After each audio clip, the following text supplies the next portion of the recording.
Hello everyone and welcome back to the channel. Okay, so just going to tilt the cab forwards. So the first thing you have to do with it is just release the bonnet. So when it comes forward, this will just swing. If you don't release the bonnet, it tends to crush the bottom, which will damage it. Which could be what happened here. I don't think it is. I think that's impact damage. Certainly by the state of the deflector there, that's impact damage. But you know, if it ever did get stopped or crushed, I'd expect to see damage along the bottom here. So just release that, and then we can decide. I apologise for the fact that the engine's running, but it's only just started up. So as I've said in previous videos, I want to make sure it's nice and warm each time before I turn it off. So to jack it forwards, first thing we need to do is, this is where the lever goes in to jack it up, but the lever's inside here. And if you have a look here, inside here is the control switch. So to raise it, I don't know if you can see, it says raise and lower above it.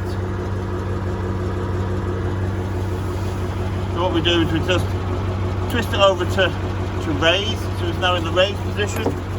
We take the handle,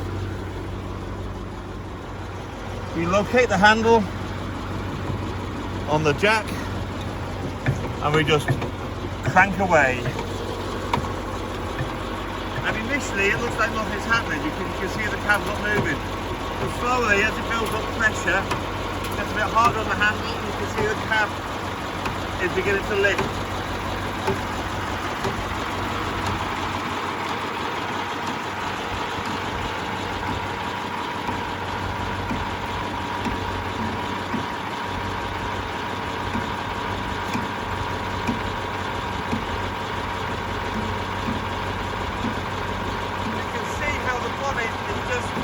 Beginning to tilt forwards. You can see why it did that. Now the handle's getting a bit looser, a bit lighter now, so that tells me that it's getting near the pivot point. So I just want to take it nice and easy now, nice and gentle, so that we don't fling it over.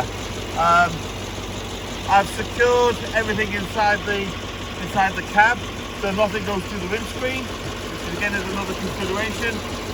But if we look at the cab, we can see that the cab is slowly getting up. So if I move the camera back, you'll see as the cab gets to the end, it will suddenly just tilt over a bit.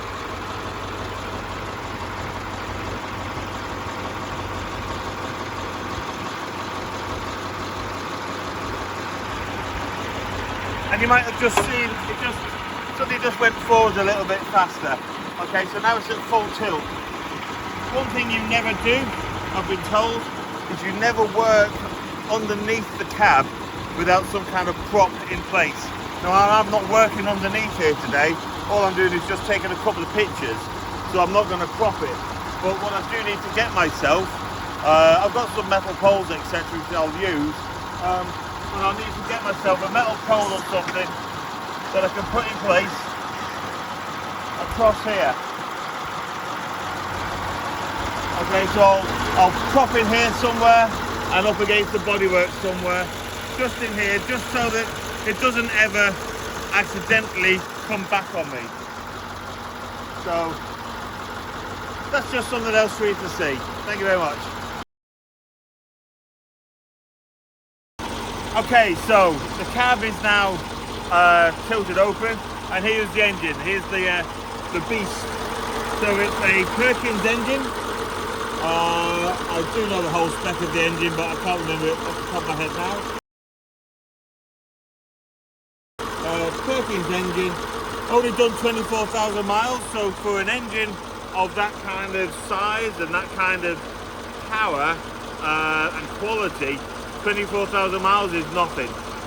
On a fire engine, what's a bit more important around the engine is the pumping hours, because obviously these things are designed to not just drive down the road, so it's done 24,000 miles driving down the road, but then when it gets to an incident, it's sitting there not moving, so it's not clocking up any more miles on the odometer, but the engine is running, and not only is the engine running, but the engine's running at high power, at high revs, because it's operating the pump at the back.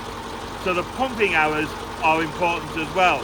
Gives you an idea of how much the engine has been used.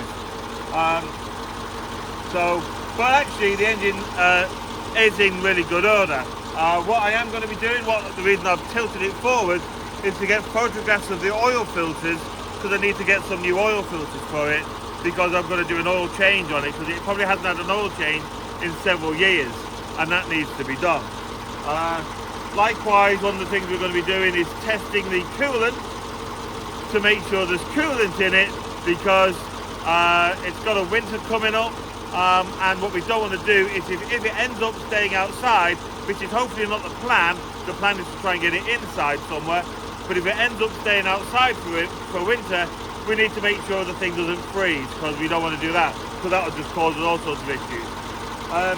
But now we've taken the photographs, it's now time to put the cab back into position.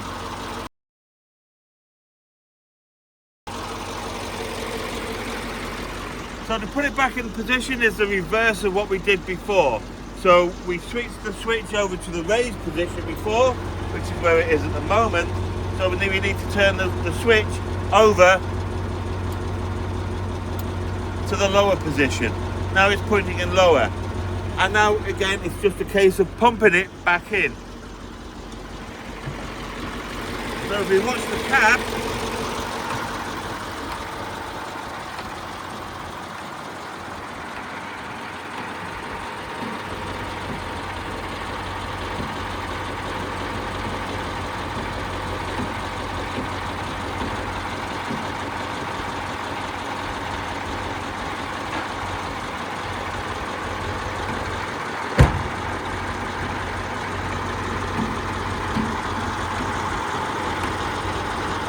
and what we need to do is you just need to make sure that comes a bit tight, because inside, which I didn't show you and I probably should have done before, is on the bottom of the cab there's two really big pins, and those pins lock inside, and when you pump that tight, that engages the locking mechanism on it. So that obviously makes sure that when you're driving down the road and you slam on your brakes, the cab doesn't suddenly come unlocked, tilt forward, and you'll end up going down the motorway, either looking at the ground or going through the windscreen. So now that's done, we leave the switch in the lower position. Okay, there isn't a housed position for the switch, so there's not like we put it anywhere like that. So it stays in the lower position. We take the handle out. I don't even want to imagine how many of those have been lost in the fire service's career, where people have just left it in place and driven off down the road. So you take the handle out, handle goes back inside the locker in this nice little slot. This will all get cleaned up, and obviously at the moment it's in quite bad condition, so that will all get cleaned up, but that goes back inside there. Close the locker, everyone's a good one.